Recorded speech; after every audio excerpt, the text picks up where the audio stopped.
got when you pop that coochie. Well, that was a few years before, but with the pregnancy thing, so this was How old was you? I was 18. Okay, what happened? How I get So pregnant? you was. I know how you got pregnant.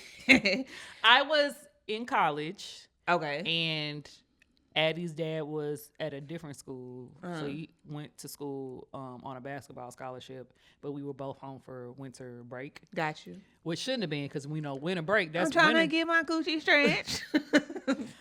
Winter break is basketball season, so you ain't even supposed to be here. First of all, at all. So of course, freshman year in college, I'm mentally married, totally engrossed. We link up a few times, blah blah blah.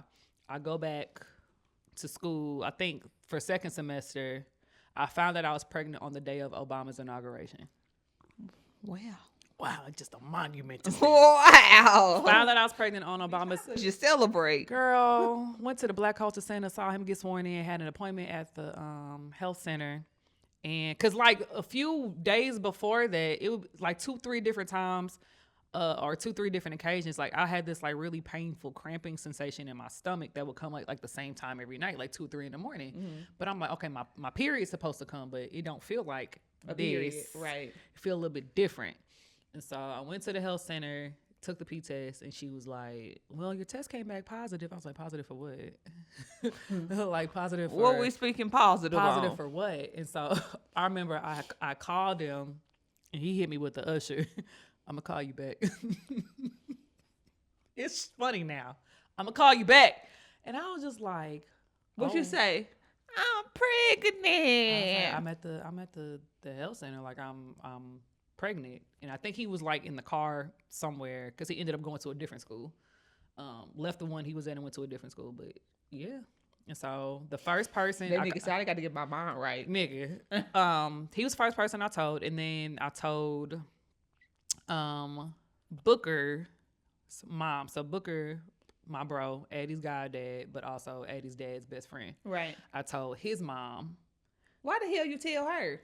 We at the time, still are, but we talked more then. So that was kind of like my first threshold into before I call my mom, like, let me. Right. I just need some motherly love now. Right. I need somebody. Tell her, of course, she's like, everything's going to be okay, blah, blah, blah. I take a nap, and then I call my mom and tell her, and she's like, no, you're not. And I was like, yes, I am. I'm pregnant. So my mom knew before my dad knew. So we just trying to figure out, like, and your mom ain't tell your dad? No, she a real nigga for that. So tell her, and then I come home, because Valentine's Day is right before President's Day, and I think we didn't have, either I didn't have class that Monday or my dad was off of work that Monday. Either way, we would like tell them, we ain't got it. Listen. Like anytime my dad get bad news, especially during that time, it was just like, he gonna have an attitude. He gonna be in a bad mood. He not gonna go to work. So she was like, when you come home, this is when we tell him. Right? Niggas love to call off of work when they in a bad mood. Like, come on, we is grown. So we wait till then, and this was Valentine's Day weekend. So my plan was actually to tell him that weekend. So this is also during high school basketball playoffs leading into the championship or whatever. So.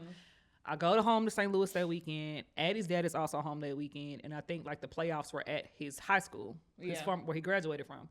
And so he was on his way to a game, and my dad and my brother were on the way to the game. His high school coach's wife was like, how does it feel to be a granddad?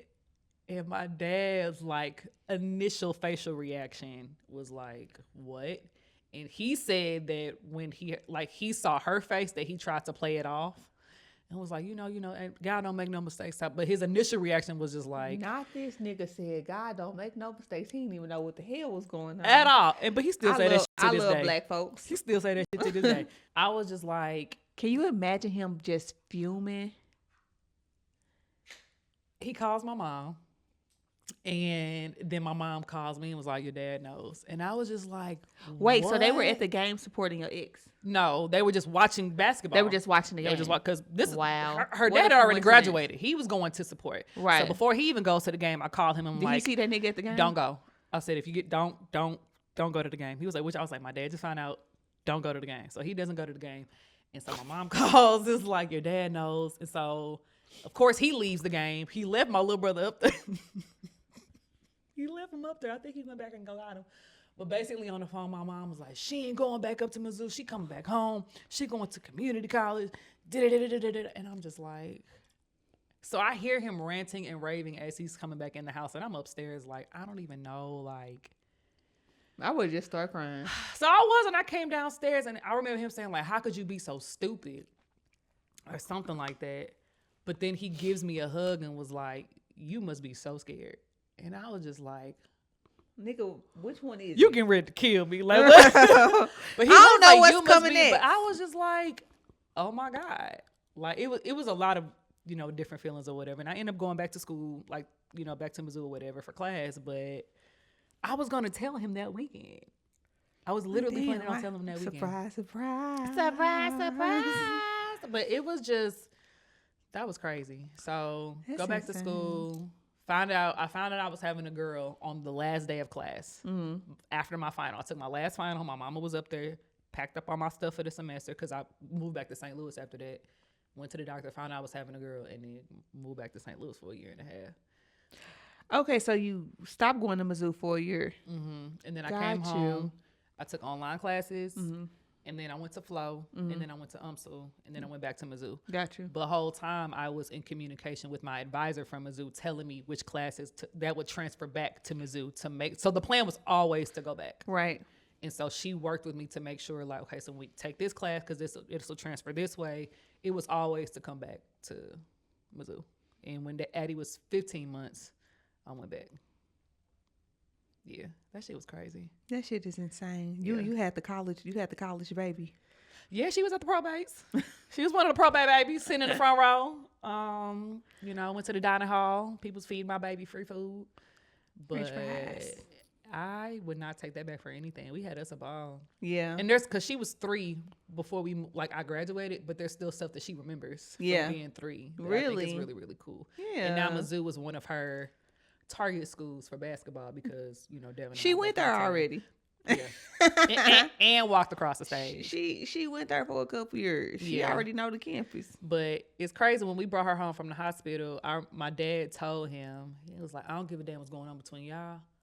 That one right there, talking about Addie, like she gonna always be taken care of. Facts. And I told him, I was like, why would you tell him that? Because that's all he needed to know to get his ass on. Man.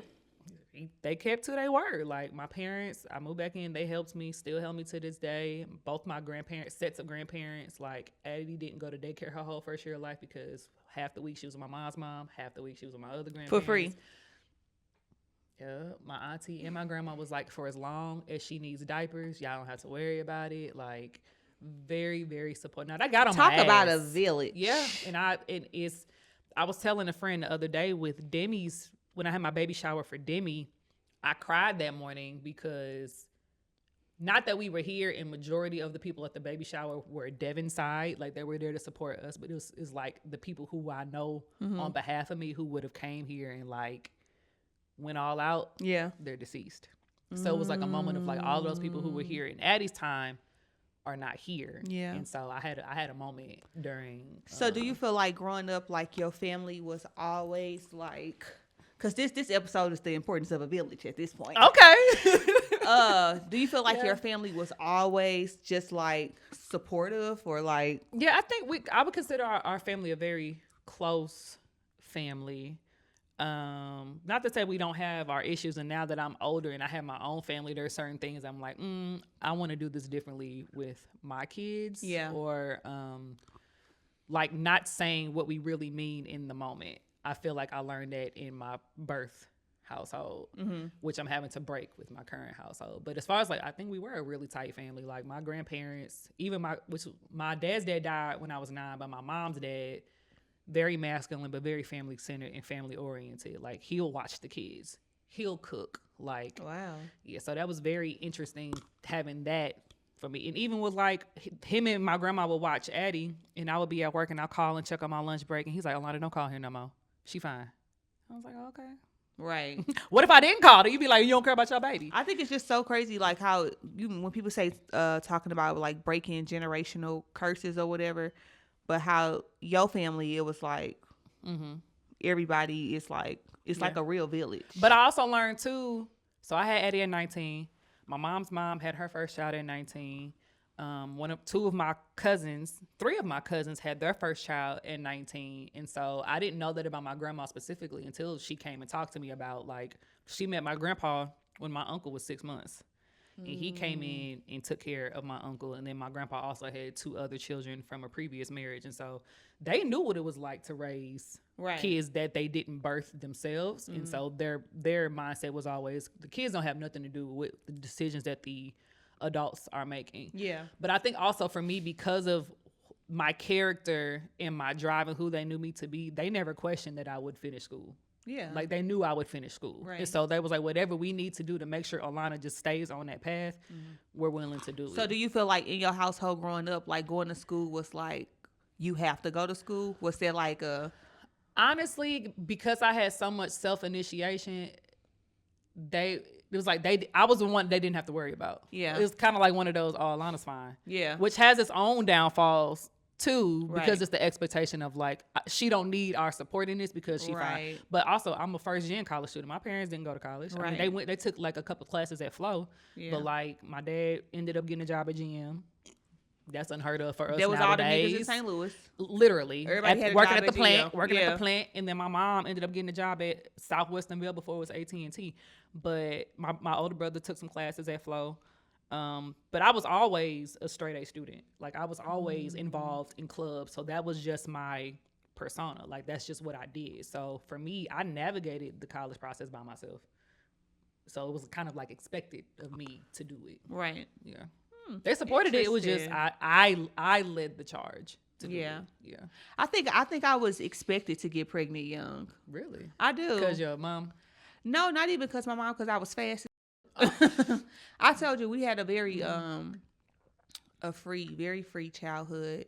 Well, how old was you when you lost your virginity? I ain't telling you. Okay. I ain't telling the people. I tell you. Okay.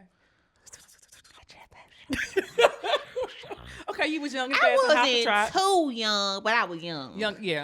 Yeah. And yeah, I was a little hot cock. Shut up. But I feel like there was, like, even my best friend who was living with us at the time, she got pregnant at 14. And I just appreciate my mom though sometimes, because I be seeing, like, people, mama, like, my baby ain't going to no baby shower. She 14. She ain't going to her friend baby shower. And I get it. But my mom still allowed her to live with us. She still allowed me to be friends with her. And I didn't have a baby until I didn't get pregnant until I was 29. You know, so it was like her situation did not persuade me to go out and get pregnant or anything like that.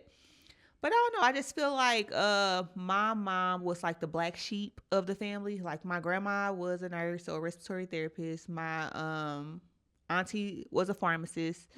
And my mama had 11 kids with hella baby daddies. You know, so we were kind of sheltered in a way where it was just us. So there never really was a village. But shit, that's affecting my life today. Yeah.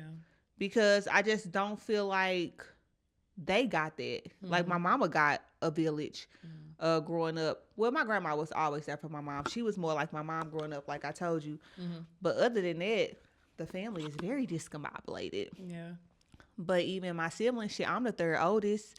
So they still looking up to me to do shit. And I got an older sister. She just had a baby. I can't put everything on her. But it's hard. It'd be hard.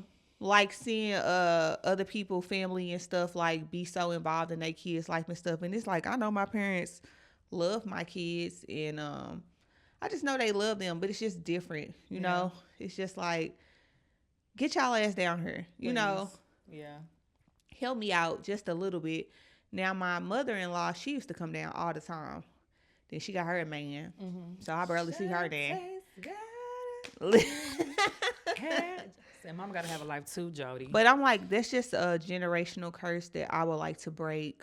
I mean, and I know Crew ain't gonna have no kids, so Kyle ain't gonna have no kids for a long time. But just being there for my kids and, like, making sure that they have a village where they don't feel like they have to do everything alone. Especially that was my biggest reason about not wanting this third baby was I don't have the help, and it's hard with 2, so I can't even imagine what it's gonna be like with 3. But go push through. It may not look like how you expected it to, or even wanted it to, but I think, and at least in the time frame that you and I have gotten close, doing a good job of curating your own village of people. You just gotta ask. That's what when I asked ChatGPT my blind spots. That's what it said. Read you for filth. I still gotta do mine. Yeah, but see, my thing with asking is, you be asking and they don't be coming through. And if it has to do with your kids, exactly. And I don't even want to do you like that. Yeah. So that's why I just probably ain't even go ask. Yeah. But I just feel like everybody got their own life. Everybody, and if it's not important to you, then I don't want it to be important to you because I am saying something about it. Like if it's important to you, it's gonna be important to you. Yeah. If it's not, it's not. That's gonna be your homework. What? Yeah. Asking. I be asking the Lord. That's who I can count on. Now I will say though, even though having a tight village, now that the matriarchs and patriarchs are gone, it looks a lot different. Yeah. Things come to surface, or like not even just old secrets, just old patterns and habits that you're like, this is why y'all acted the way that y'all acted, or like that's come up. And so even now, like I have a lot of cousins that have moved here, and there's things that like my grandfather had kids from 3 different women, and you see how that impacts our parents and their siblings. Right. And so just like the disconnection that they may have because of the sins of the father, right? And so we've been super intentional with making sure like our kids know each other and that we maintain our relationships with each other despite what our parents and grandparents did. So I am grateful for. So we've been super intentional about having our relationships with each other, and that our kids are going to know each other outside of just family reunions. Yeah. So we've been working really hard. See, none of my family live here, and none of his family live here either. And then like my dad, like I don't know nobody. Well, I ain't even gonna get on that nigga. Yeah. But I love my dad. Like we have gotten close over these. It was probably after my wedding. Snap was like, "That's your daddy," At this point, he was like, that nigga trying like give him a chance, And but he didn't know his dad. He was like, the only thing his dad ever did for him was buy him 2 left shoes. He didn't. He always tell me that.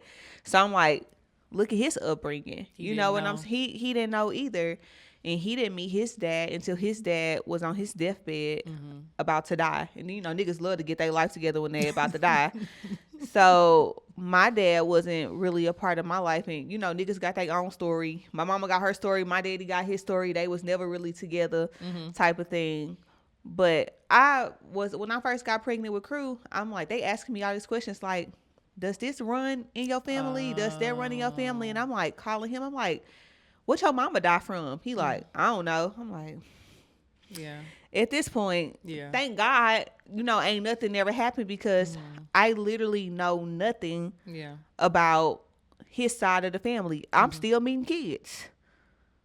Papa was a Rolling Stone. Surprise. Girl, I remember I went to his house for Christmas one year, and I seen like a whole bunch of toys in the corner, and I go, why you got these toys? He always do toy drops, but I'm like, who toys are these? Like, you got to look all to the side. He like, oh. I'm like, oh, what? I got a whole 5-year-old. I'm like, my nigga, you're 50. Child, because I couldn't fathom. You're 50. I couldn't. So my dad has, and I'm like, I feel like my dad has always been super secretive, which it was the lifestyle that he lived back in the day. So I understand, but a 5. Can you imagine being? Well, I think she is like 9 or 10 now. And even when the last time I went to St. Louis, like she was in his room jumping on his bed. I have never been in my dad's room. Like I've just never got that. It's something about that youngest. They just I don't care. Yeah, I just never got that as a child, and I'm just like, she and her jumping on his bed, like she's actually getting like a dad growing up, which I'm not gonna sit here and pretend like that bothered me. Because it didn't. Everybody else be like, you don't feel like you ever had daddy issues? And I'm like, no, because nobody had a dad growing up. Yeah. Like all my friends, if they did have a daddy, their daddy was a crackhead. Yeah. You know what I'm saying? Nobody just had this dad that was just, I want a dad like that. We was all out here thugging. Yeah. So I never felt like I had daddy issues. Now I feel like I probably respected men differently because I'm like, That's nigga, like, Who was you? yeah, like I've been doing this on my own. This my daddy house looking ass. But never like much so daddy issues. But the village part makes me sad. Yeah. It does. Yeah. I would say, I guess to kind of close us out, just like it's harder work on us, but I do think our generation does a better job of having that awareness to say, like, this is not going to be for Crew and Kyle. Like, this is not how I'm going to raise my kids. Like, it's more work on us because we do have to kind of fill in those gaps of what we didn't have and maybe what we didn't see. And if we did see it, like, this ain't going to fit for my household. So this got to look a little differently. Yeah. But like we talked about a few episodes ago, like not to get to the extreme of if something were to happen to me, like who would be here for my kids. But that again, that is how you kind of have to look at it like that. So with baby, like you got us for sure. But it's also too like all of us are busy, all of us have kids, all of us have things we need to do. But also taking it upon ourselves to say like, let me put the onus on you to tell me what you can and cannot do. I'm gonna ask, and I have to tell myself I'm not a burden, like. I'm not getting on your nerves. Yeah. But I'll let you tell me what you can and can't do. Doo-doo. So, but yeah. Baby got us. Correct. And Crew and Kaya. I love me some Kaya. Listen. This wasn't even the full plan of the episode. You see how we just rolled that mug in there? Y'all just came into our little intimate conversations. But like, y'all, we just have to be more intentional about building community in relationships, and also like wanting to have a village, but also being, I was like villager, that don't even sound appropriate, but you have to be an active participant in the village too. So like what it is that you're seeking, also being willing to offer to other people, because y'all see who we got in office. We all need help. Nigga, we need every piece of help we can get. So that's your homework. We gotta make the ask. And if they disappoint you, we're just gonna cut their ass off. No, that's very extreme. That's very extreme. Pray for our friend, y'all. Catch y'all on the next episode.